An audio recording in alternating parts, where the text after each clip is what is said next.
Don't let your decision paralysis demon keep you from watching something great this weekend. Subscribe to ScreamShare, the newsletter that serves up a 5-minute breakdown of the best horror available on streaming. I'll have essential weekly movie picks covering new films, classics that you need to catch up on, and a movie that's always streaming for free. So subscribe now, and you can even be part of some frighteningly fun watch parties we're putting together that'll let you be part of the conversation.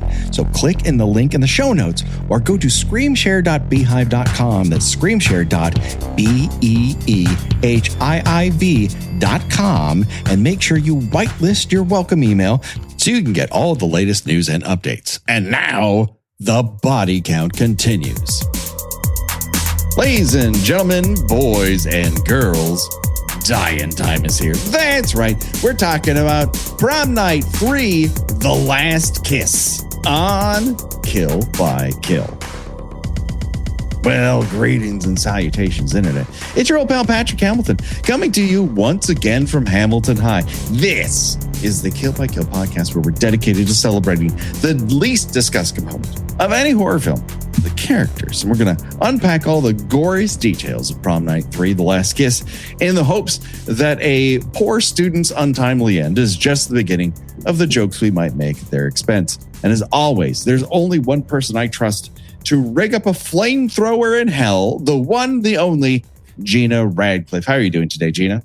Well, it's interesting that we're talking about this movie today because, like the final boy in this film, I too have found myself inadvertently time traveling, but I am currently stuck in World War II London, given the sound of my one of my lovely neighbors celebrating, turning the 4th of July into a month-long event by setting off the loudest cherry bombs and rockets and fireworks possible every single night. That's just Dodger season for me. That's true. It's just the ravine and the surrounding areas, and then the entirety of LA County, it seems, just enjoys lighting off fireworks whenever the Dodgers fart the right way. I don't know how it works. I'm not a baseball guy. I don't know if I want to know the answer to this, but what's the wrong way? I don't know. I think we all know the answer to that. I think we all know. It's like porn. You can't identify it, but you know when you see it. Yeah. And you know it's wrong. Now, Gina, I don't want to scare you, but I don't know if you noticed we're not alone. That's right. We have special guests. You may know them as the hosts of Puppet Masters Castle Freaks, where they explore the truly bonkers world of Charles Band's Full Moon Features and Empire International Pictures. They are the ones and the onlys, Jared Hornbeck and Steve Gutley. How are you doing today, gentlemen? Lovely to be here. Patrick, you have made me the happiest girl at Hamilton High by inviting me on for this episode. Well, I'm so happy to have you. But I'm just glad that y'all had that meeting before we came on to ban all dorks from being on this podcast because, frankly, I don't think I could have hung out. Listen, the geeks, the dweebs, the dorks, they need to be legislated against, and they do. In this world, obviously, we wouldn't just randomly legislate against people due to our perceived differences with them. Well, we live in a rational society, but within the world of Hello, Mary Lou and its sequel, The Last Kiss, well, those things are up for grabs. Absolutely. We live in a world where we stopped examining whether or not lettuce can give you explosive shits. So just Canada. You could just say Canada. Yeah, it's true. So before we get into the backstory of Last Kiss, I guess I'd want to know, particularly from Steve and Jared, and then eventually from Gina, what is your backstory with the sort of Prom Night franchise in whole, and specifically The Last Kiss? Steve, you go first.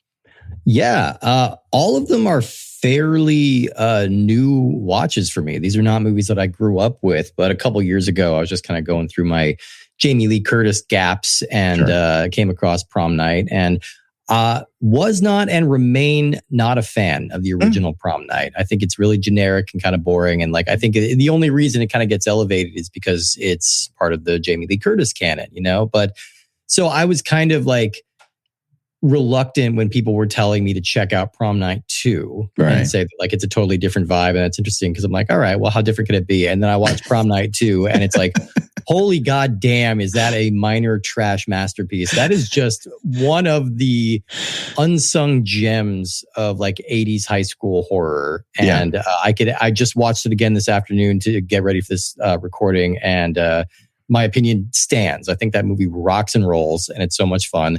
And this Prom Night 3, this is a first time watch for me. I watched it this afternoon for the very first time. And man, oh man, am I glad I did. I agree with you. I had weirdly held off on rewatching this for fear, because I'm such a part 2 fan, that it would, I knew it was lesser than, but that, of course, the bar is set very high there from Hello, Mary Lou. But I was pleasantly surprised. I'm like, I'm letting fear rule my life here. I was, choosing fear instead of love. And I'm glad I crossed the Donnie Darko Rubicon to revisit it. Jared, how about you? I can actually pinpoint the very first moment when I became aware of the Prom Night franchise. And it was sometime around 1989. Okay. And I went to a grocery store, and in a gumball machine, they sold these things that were called Prism horror stickers. Okay. And I, for 25 cents, put it in, and the card that I got was a Prism, like a hologram sticker of the cover art of Hello, Mary Lou Prom Night 2. Oh my God. It's destiny. And I said, it is. And I said, that's a pretty cool artwork. And then I was also really at this point getting pretty much into the genre. So like Steve, in following up Halloween with being like, Jamie Lee Curtis was in other movies, I went back and watched the original Prom Night. I don't know, maybe sometime around 1990, 91. Yeah. I like it a bit more than Steve does. And if my memory serves me correctly from your episode, a bit more than you guys do also. I don't think it's a masterpiece or anything, but I have actually found that I've revisited it a few times and I like it more the older I get, and I can't really figure out why that is. Just sure. I appreciate it more. Yeah. I've always loved Hello, Mary Lou, and this movie as this is just a fascinating franchise to me, and I feel like it's really exemplified in the hard cut to the Mary Lou Maroney story arc of 2 and 3, especially given Prom Night 4, Deliver Us from Evil, which is like a incredibly super serious movie that starts in a 1950s prom and then ends up in present day with a killer priest. Oh, okay. I've never seen it. I've never been encouraged to watch it, and I've never heard anything since that's made me go, well, this is definitely worth my time. Well, I mean, I think I might still dig into it because my time is largely worthless and I need to complete the series now. So I think I might need to dig into this. And the less said about that terrible, unwatchable 2006 or 2008 remake, the better. That thing is just unmitigated garbage. That thing has no redeeming value. I would clock that up to something akin to the Fog remake, which I've only given the grace to recently because really what it comes down to is the rights were sold to help a producer get cancer treatment. Like that's the only reason for it to exist, really. And like, I don't want to stop people from getting checks, but that thing is a piece of trash.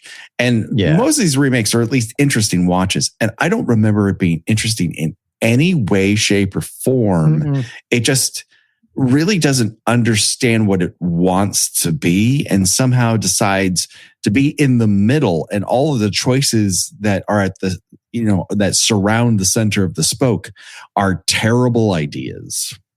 I'm really curious to see now that we're kind of in this sort of like ascendant era for horror, at least if you're going to believe like the trade papers right now. It's just like I'm wondering if more and more of these remakes are going to start like coming out but being treated with a little bit more of a prestigious sort of take on it. Like I'm wondering if we're going to start getting like the golden age of horror remakes, you know, where they try Prom Night again and they add some actual like, you know, have a real auteur behind the scenes working on it. Like I'm curious how this is going to affect that trend.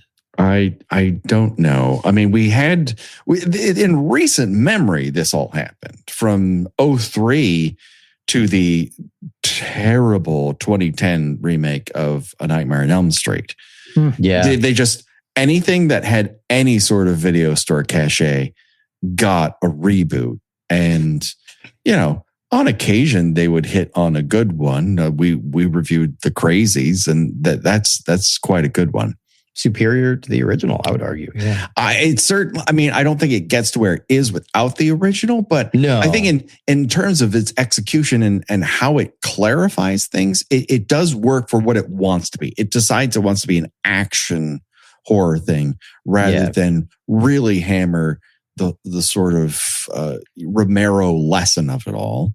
That said, it works for that movie. It knows what it wants to adapt into. Prom Night just, wow, it has zero clue what the appeal of the original is, has no idea what it wants to be, and somehow lands in the very unsatisfying middle of existing. Like, I know it's a movie because it's, you know, it was recorded at 24 frames per second to give the illusion of movement, but that's about it. Projected on a screen, yeah. Yeah. You know, like you could buy popcorn and watch it and shit, but that doesn't make it a movie. Gina, how about you and Last Kiss? Obviously, we know our feelings on the original Prom Night and Hello, Mary Lou. Yeah, I was going to say I am the number 2 Hello, Mary Lou stan, whereas you are the number 1 Hello, Mary Lou stan. Yeah, no, this was actually a first time watch for me. I think that I maybe didn't know that it was supposed to be funny, and I think if you read a lot of the IMDb reviews, neither did a lot of other people. And I think knowing that going in, I enjoyed it more than I would have if I had watched it, say, when it originally came out or whatever. But like, you know, knowing in advance, like, oh, okay, this has gotten, you know, this is not that, you know, part 2 was deadly serious or anything. I mean, it was definitely winking at the audience, but this one is more blatantly, you know, oh, this is silly. You know, we're trying to be kind of silly here, and you know, I you know, is it as good as 2? No, of course not. How could it be? But I got a kick out of it. I found it, you know, very entertaining. Yeah, for me.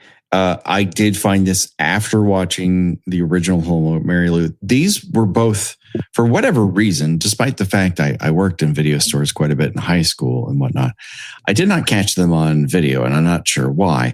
I saw them on USA's Up All Night and then sought them out on home video to see the unedited versions, which I enjoyed a lot more.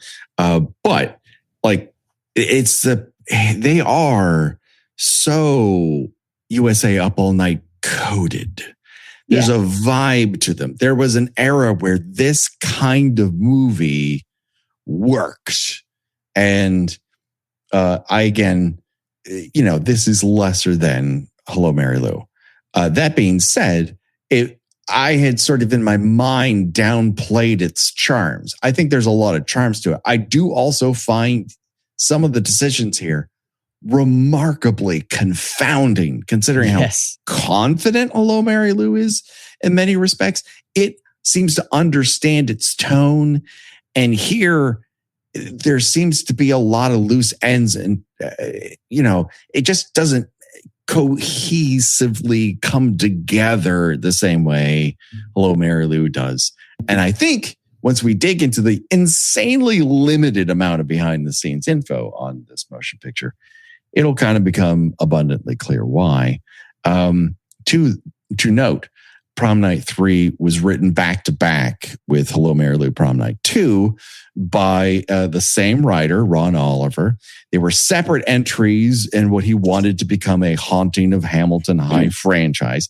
Hamilton High being purely a reference to the first Prom Night, rather than a desire to be a part of that franchise. It was only the producers who owned some rights to that film who thought, if we could tie this together, we could evolve the franchise into something different and pick it back up. Since at that point, regular slashers were pretty much out of vogue. And to that degree, Last Kiss pretty seamlessly picks up from Hello, Mary Lou, so long as you're not worried about continuity. And why would we, Gina? We have seen much weirder continuity from Friday the 13th or Nightmare on Elm Street. I was going to say, I mean, this whole podcast was built on lack of continuity in slasher franchises. And based on comments we get on YouTube and particularly on Spotify, I don't remember fuck all about what we've said over the course of 10 years. Just people they just heard it and they're like, the answer to your question is X. And I'm like, please remind me what the fuck I was talking about. What was Gina referring to when we said this? Just start with that. It'll save us all a lot of, I want to hear your feedback, but give me a hint. I don't have that kind of recall anymore. But somehow in this film, Mary Lou is back. But we find her at the beginning of the film in hell rather than walking around inside the body of a murderous Hamilton High principal, which is where we last saw her in Hello, Mary Lou. And honestly, that's okay, because Mary Lou is no longer played by the wonderful Lisa Schrage, who, as she tells it, was not even approached to reprise her cult classic role from the second film. She learned that this film existed when she saw it on a video store shelf. According to the internet, I don't know if that's true. I mean, not every production has Lisa Schrage money, you know? They true. can't just like throw it around on that. That's right. But if I were to look back at what makes Hello, Mary Lou Prom Night 2 work, one of the core things that really works about that movie is her performance. So it takes balls, weird ping pong balls, to decide that no. If we're going to do this, we got to chuck Schrage and we got to move somebody else in. Now, for some reason, I'd always just kind of assumed, because I caught up to the film after its initial release, that Courtney Taylor being placed in the Mary Lou role was done because she fits a very Twin Peaks-ish style of leading lady, which was huge in 1990. Mm-hmm. Yeah. But the TV show... Yeah, you could almost hear like the Audrey Horne theme whenever she appears on screen. And perhaps it was simply in the air, because the TV show and this film were shot and released at nearly the exact same time. So I am inventing this whole cloth in my mind. I had no source for it, and I was wrong. It kind of makes sense. Perhaps they thought, oh, let's cast Sherilyn Fenn, because she was gaining steam in roles like The Wraith and Just One of the Guys, movies we talk about far too often on this show. But she obviously had another job at the time. So perhaps they just went for someone who looked like her. I can't say for certainty, because once again, behind the scenes info on this movie isn't widely available, and in some cases is just plain wrong. We'll get back to that later. Filming for this movie moved from sunny Edmonton, Alberta, to the much colder suburbs of Toronto for some reason. The high school looks exactly the same. I think they just built them that way in Canada when both high schools were constructed. Both Prom Night 2 and 3 have some things in common, however. As we mentioned, writer, co-director Ron Oliver, who steps into half of the director's chair. The other half is occupied by constant Prom Night producer Peter Simpson. If you hear online that Don Simpson was the producer and co-director here. Someone simply didn't Google correctly. Yeah, I came across that. I'm like, that doesn't sound right. No, Don Simpson had bigger fucking fish to fry. Vibes. Yeah, there's not enough giant cocaine spiders. Yeah, this was their post Top Gun project. Right? Let's really throw our money behind Prom Night 3. And you know what? Put that shit direct to video. It's just like, hey, Bruckenheimer, you handled Days of Thunder. I'm going to run up to Canada and co-direct Prom Night 3. Is that okay? I got Tim Conlon over here burning a hole in my pocket. That's right. Like, I got to manage this talent. It's out of control. So, as we mentioned before, 3 pales in comparison to Hello, Mary Lou Prom Night 2. But it's also made for less money. And there appears to have been a rather major struggle for control behind the scenes between Ron Oliver and producer Peter Simpson, who somehow manages to wrangle a co-directing credit here, despite how difficult that should be given DGA rules. Perhaps things are more lax in Canada land. I'm not particularly sure. That being said, Oliver comes out of this just fine. He made a very good career for himself, primarily as a TV director, especially in the Lifetime and Hallmark holiday film space.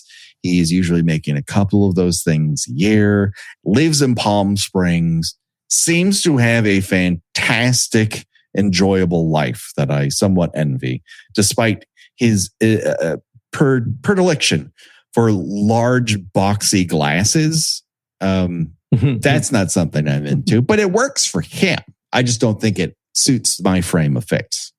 There is a real, we've discovered on our show, there's a very real pipeline from low budget B horror movie to Hallmark Christmas film. Like most of the directors that we've covered on our show have made that jump. I would assume, you're used to working with budgetary limits. You're used to working under a very contracted, production time frame, and you can figure things out on the fly, and you sink or swim in that direction. Now, Simpson did go on to produce movies and TV, occasionally have a directing gig. He did but it's not like someone said, "Get me Peter Simpson, the guy who co-directed Prom Night 3, the good one out of the two." I've yet to hear that. On the casting side of things, we mentioned Courtney Taylor. She's making her film debut here as Mary Lou Maloney. And she had a decade-long career after this in various movie and TV roles in shows like Tropical Heat and Kill by Kill After Dark favorite, Silk Stockings. Basically, hell yeah.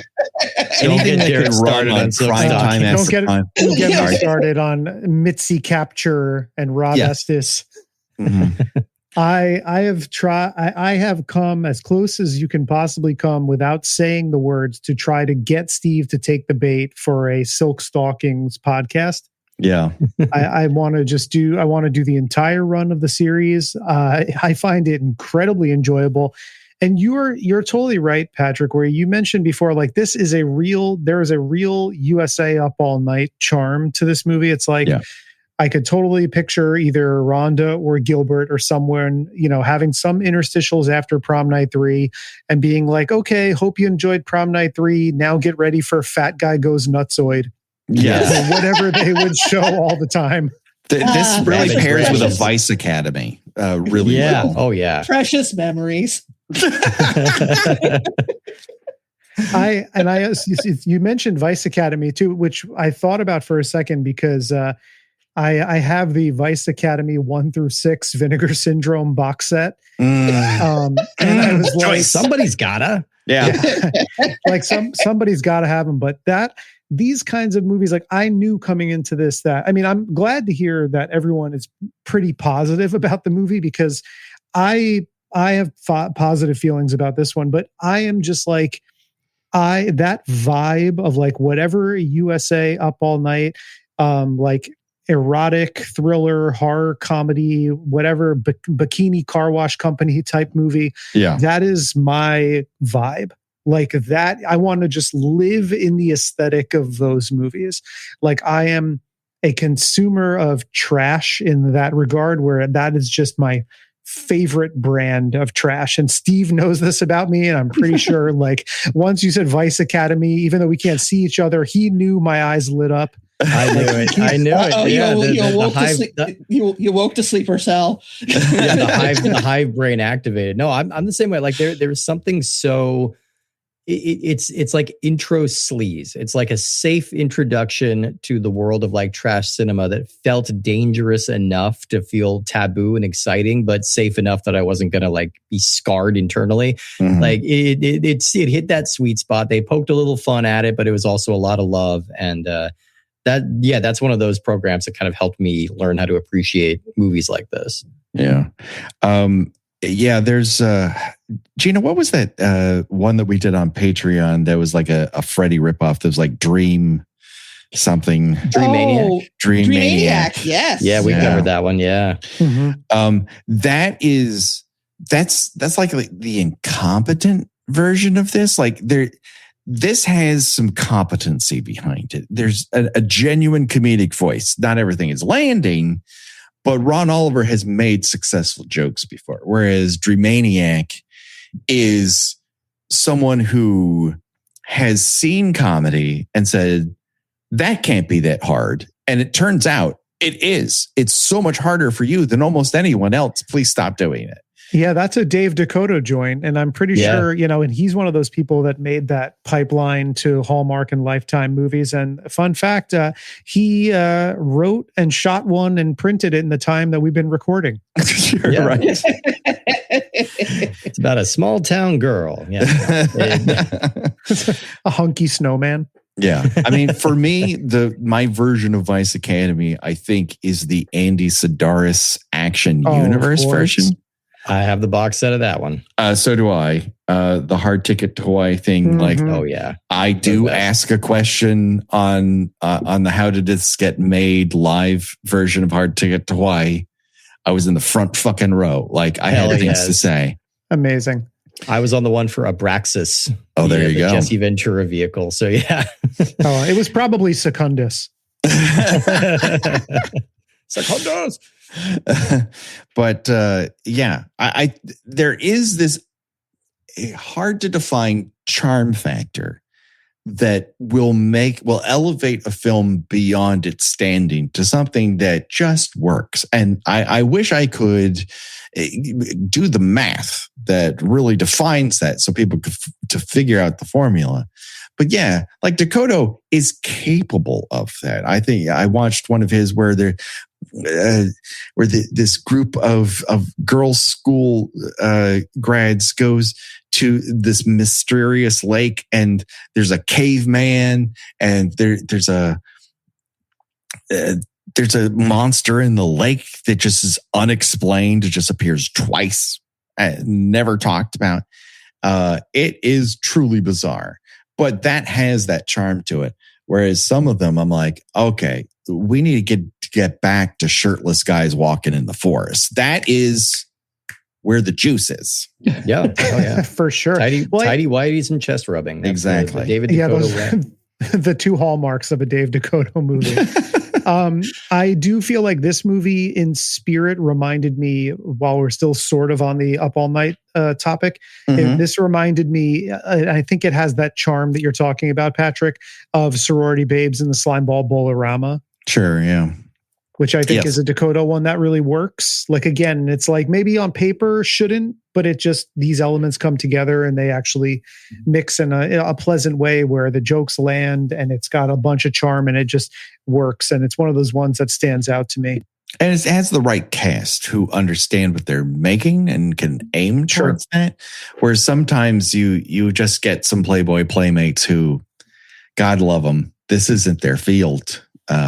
You know, it doesn't work. Yeah, they're usually hired to stand around and look good, and by God, that's all they're going to do. Yeah. Now, conversely, we have in the male lead here a guy by the name of Tim Conlon. Now, he was a genuine working actor. I don't think it was just because he was Canadian.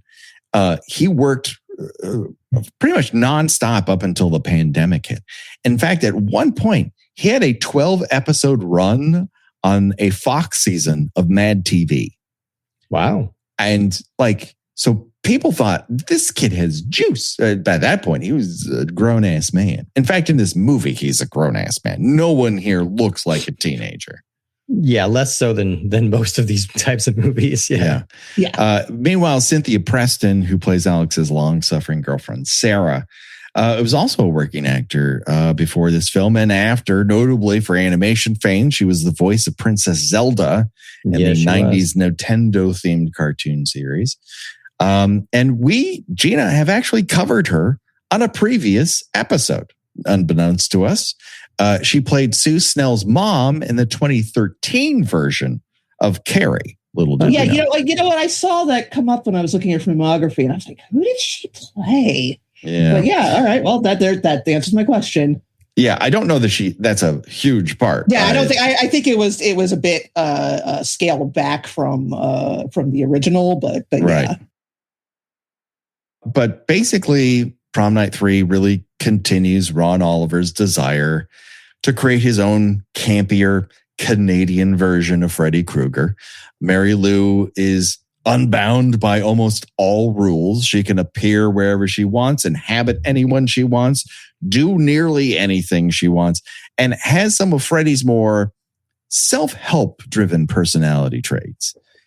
In Hello, Mary Lou, she's looking out for herself mostly, and I think that's a better use of her. She switches tactics here in The Last Kiss to prop up Alex Gray, a mediocre student and underachieving athlete, terrible boyfriend, to become a hot stuff prom king and less than stellar body hider. I don't know. I find myself struggling. There's a little bit of him. Yeah, there's a lot of him.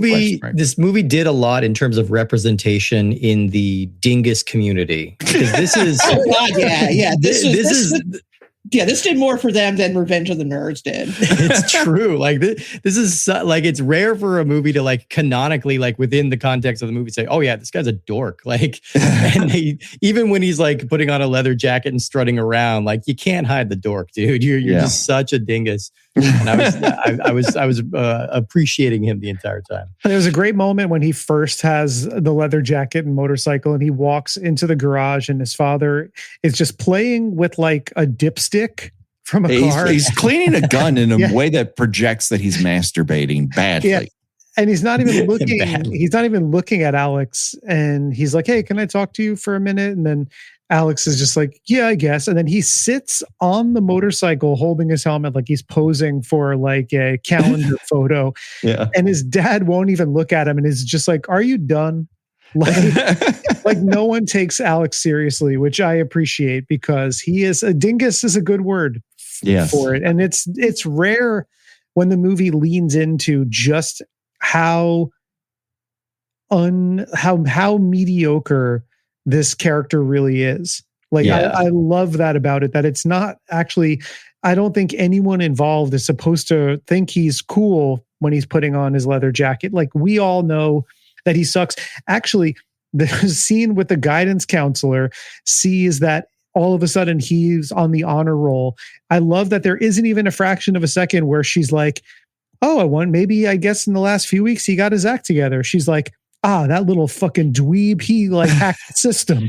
She is the worst guidance counselor. She's just like, fuck you. Go work at the gas station. The world needs ditch diggers too. Yeah, I think the job of a high school guidance counselor is like, well, you're not going to go to Harvard, but let's try to see where your grades could get you to. You know, I mean, even like just sending you to like plumbing school or something. Not like he'll never amount to anything. Why are you even here? Just drop out now.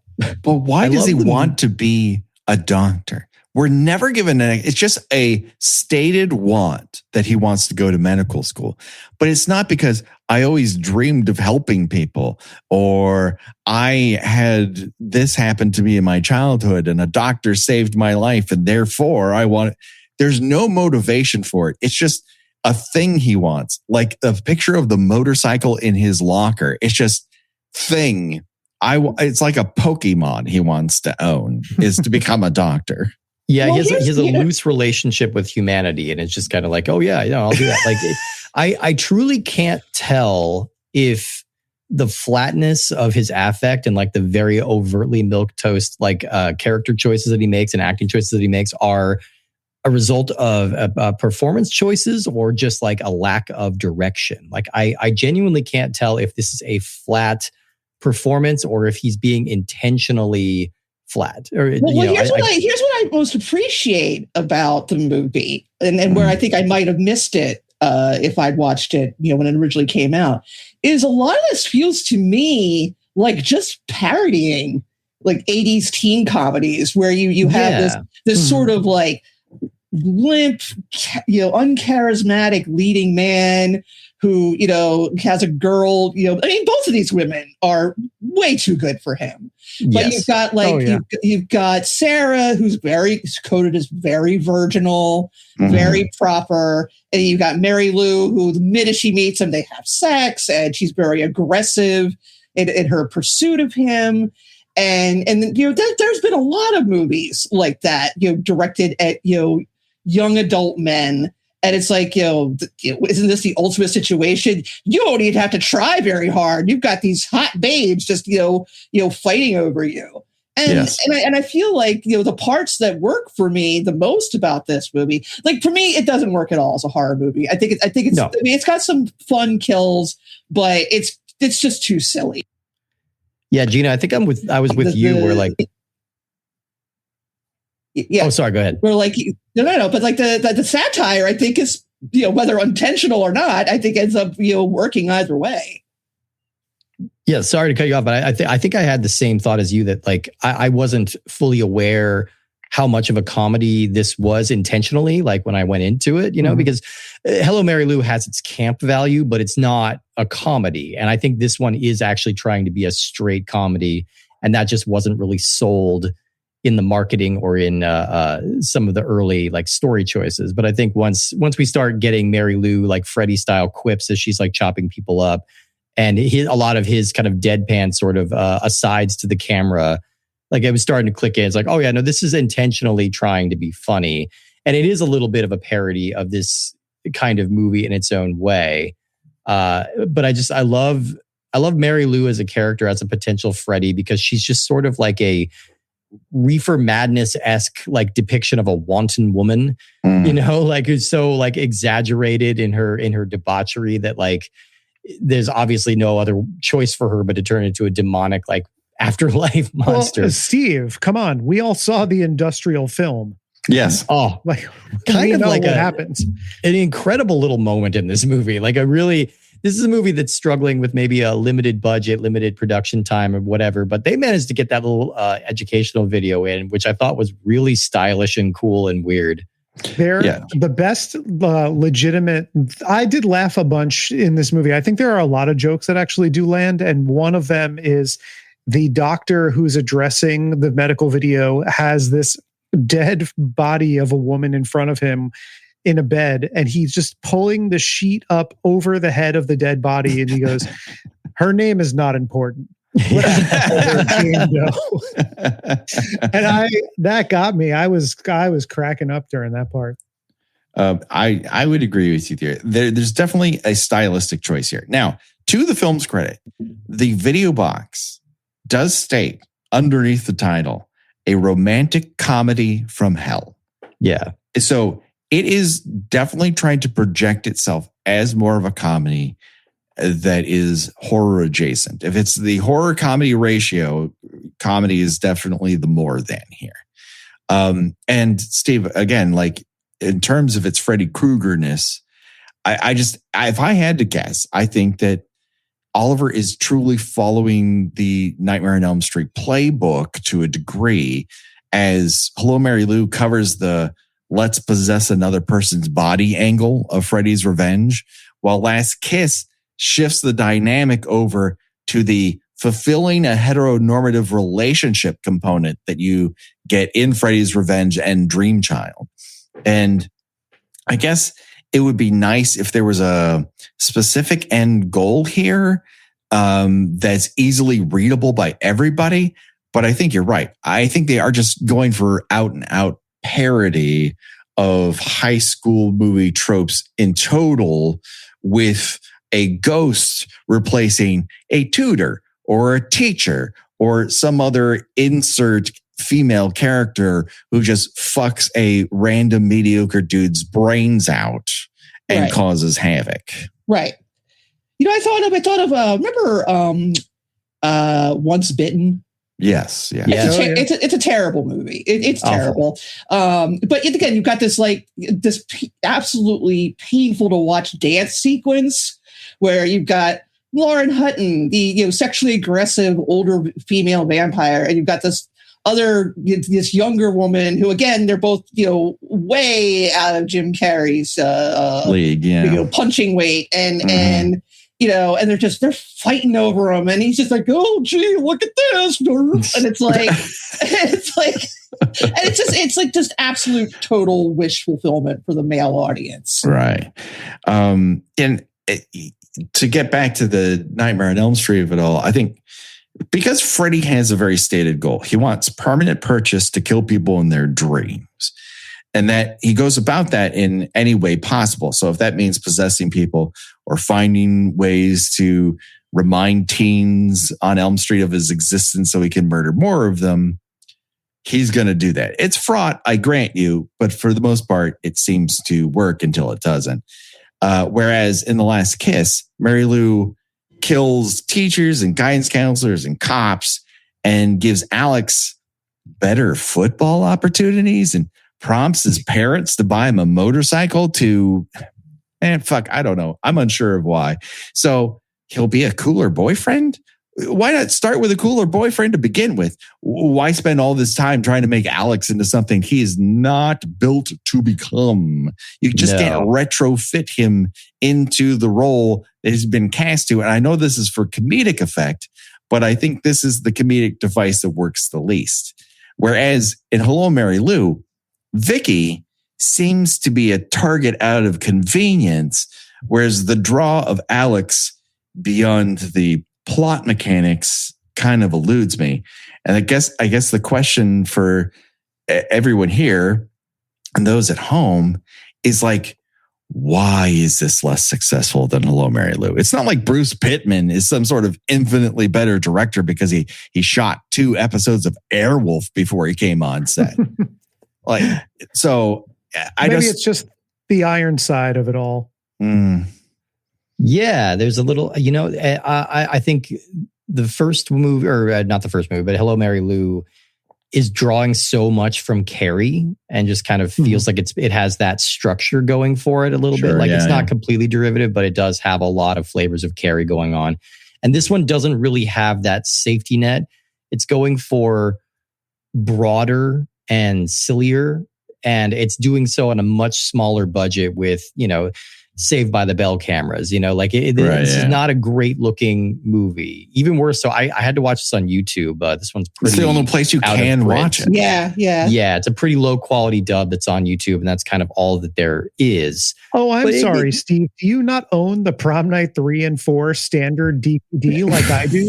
Shockingly, I do not. Weirdly, the one that cuts the butts out.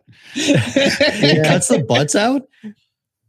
It's the TV version, reportedly. Yeah. Oh, I see. Okay. Yeah. So for the true up all night experience with the lack of host, you're basically seeing what they broadcast broken up by commercials.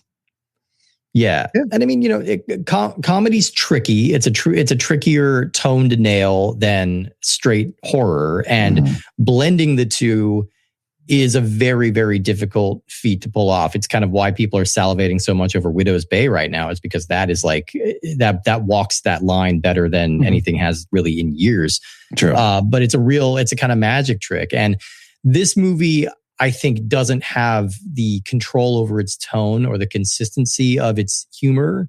Like, 'cause sometimes they'll just sort of like break the fourth wall and like mug to the camera like a Mel Brooks movie. Like there's a scene where like the whole school kind of turns and reacts to the fact that his girlfriend's going on a date with Leonard Welch. Yeah. Like it's It's a real goofball, like broad musical theater moment almost. It's a huge Parker Lewis can't lose moment. Yeah, that's it. That's it. Man, Exactly. I love that show. Well, he couldn't lose. He lacked the ability to lose. Why wouldn't we need to root for him? He has everything. Yeah.